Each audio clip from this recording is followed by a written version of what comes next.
মাথাভাঙ্গা 2 নম্বর ব্লকের নিশিগঞ্জ সংলগ্ন এলাকায় উদ্ধার হওয়া রাজ আমলের অ্যালুমিনিয়ামের 4টি নৌকো পরিদর্শন করে দেখলেন শনিবার রাজ্যের প্রাক্তন মন্ত্রী বিনয় কৃষ্ণ বর্মন। এছাড়াও এদিন উপস্থিত ছিলেন নিশিগঞ্জ 1 নম্বর গ্রাম পঞ্চায়েতের প্রধান রজনীকান্ত বড়ুয়া, নিশিগঞ্জ 2 নম্বর অঞ্চলের প্রাক্তন প্রধান হরিকান্ত বসুনিয়া সহ অন্যরা।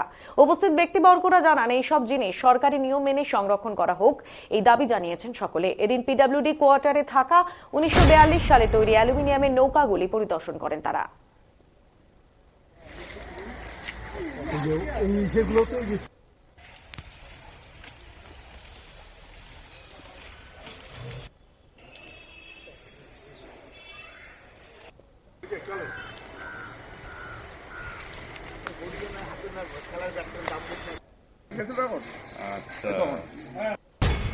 লোকাল লোক চাচ্ছে যে এটা সংরক্ষণ হোক, কি বলবেন পুরো বিষয়টা? না, এটা তো খুব ভালো জিনিস, ঐতিহাসিক জিনিস। তার মধ্যে একটা জিনিস আছে, আমাদের কুচবিহার জেলাটা হচ্ছে রাজার স্মৃতি বিজড়িত এখানে আছে, এবং এই বোর্ডগুলো যেগুলো নিয়ে আসা হয়েছে অ্যালুমিনিয়ামের, এগুলো তো কুচবিহার মহারাজাই নিয়ে এসেছে। যেটা দেখলাম সেটা 1942 সালের তৈরি করা বোর্ড, ব্রিটিশ আমলের বোর্ড, মহারাজাই হয়তো নিয়ে এসেছেন।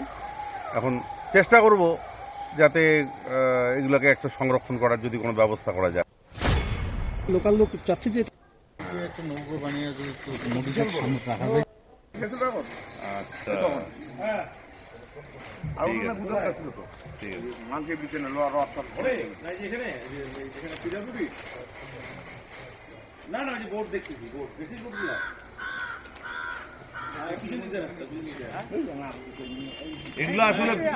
এগুলো আসলে বোর্ড নয়, এগুলো হচ্ছে টেম্পোরারি ব্রিজ তৈরি করতো।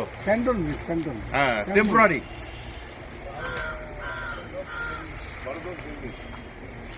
12-10-42। হ্যাঁ, ভারত স্বাধীনতা হওয়ার আমলের 5 বছর আগে।